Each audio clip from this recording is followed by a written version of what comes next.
Today on Times Talk, former banker and whistleblower Bradley Birkenfeld. Brad, it's been almost 10 years now since you blew the whistle on UBS and the way they enabled tax evasion. And since then, you've gone to jail.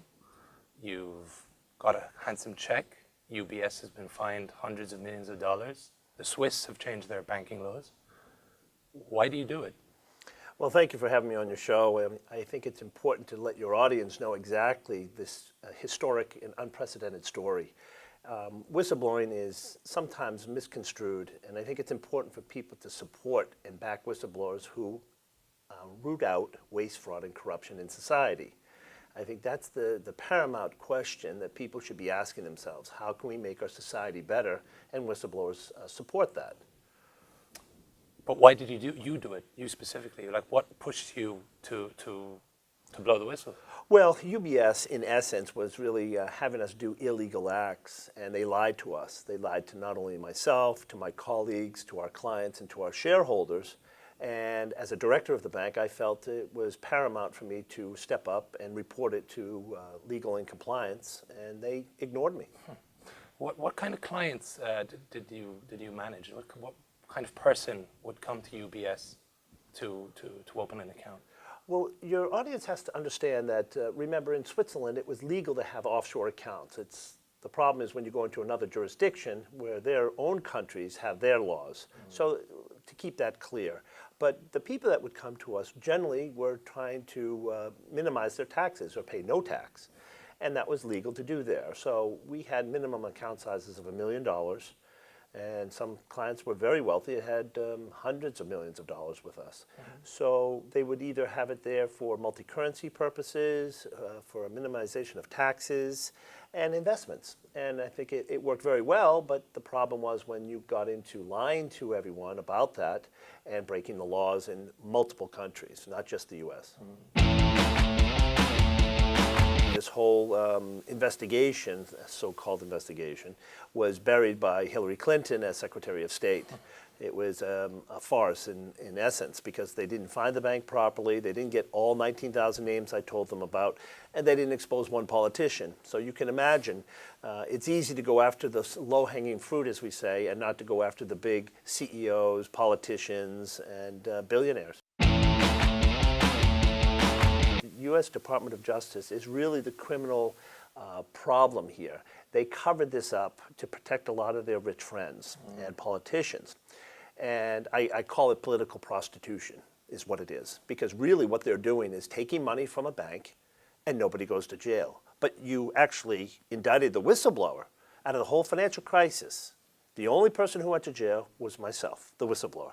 So that tells you how corrupt the United States justice system is. That's the first thing. The second thing is that the bank was in bed with President Obama, accepting millions of dollars for his presidential campaign. At the same time, he should have been on a committee investigating their criminal conduct. And that's an impeachable offense. It's treason is what it is. And if people look at it closely, they'll see that I'm correct and that nobody wanted to touch this because politically it was too sensitive.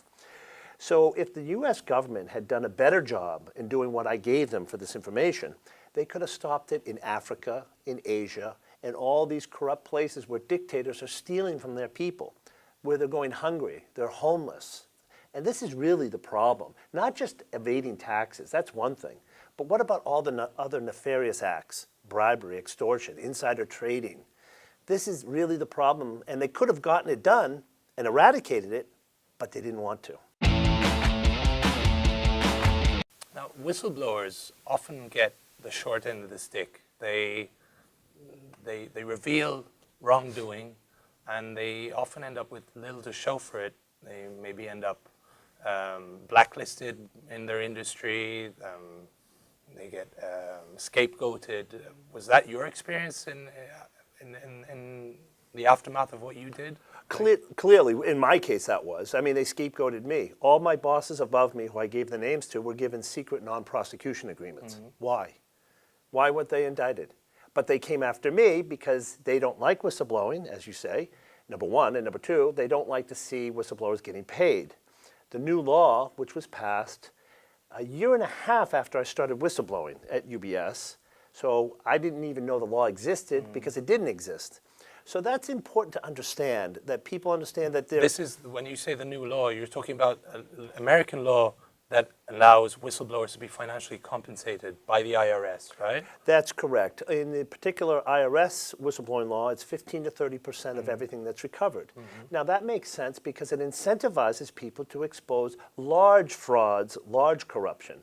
And that is what helps law enforcement get these bad crooks. And this is what really Malta needs as well, is a law that, I'm not saying it has to be just like the American law, but it should be improved. And I'd be happy to speak to people in Parliament here about that. I want to help them, free of charge, give them my advice, give them my experience so that we can make Malta a better society and to take what America has learned, and they've profited very well from this. The US government has brought in billions of dollars through their whistleblowing laws.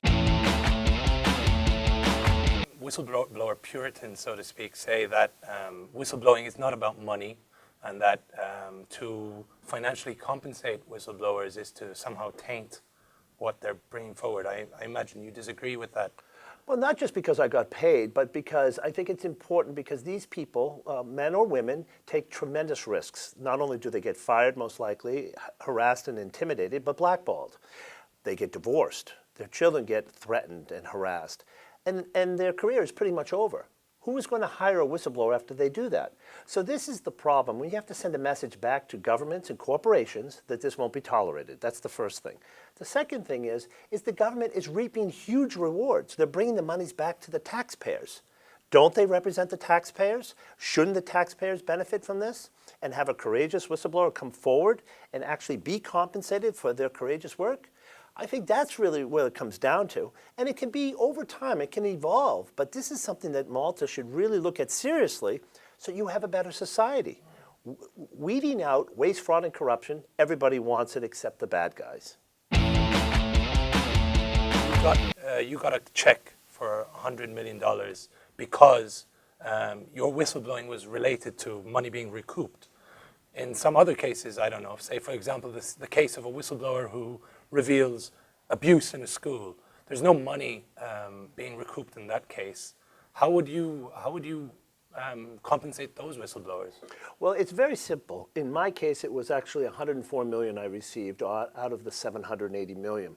But what you could do is then take a portion of those proceeds, the monies that the government took, and set up a fund. Because I understand the way in which Maltese and Europeans think is that they want to have something that compensates them fairly without being extravagant like in the US. But you could put a small fund together from financial whistleblowers, and that money could be dedicated to the people who expose non-financial crimes. That way, they're still compensated, the system still works, the government reaps the rewards, the crime gets eradicated, and the whistleblower can move on, as well as incentivizing and set a precedent for future whistleblowers to say, wow, if I know there's something wrong, I'm going to report it. And why wouldn't you report it? Because silence is complicity. Would you have blown the whistle if you weren't financially compensated?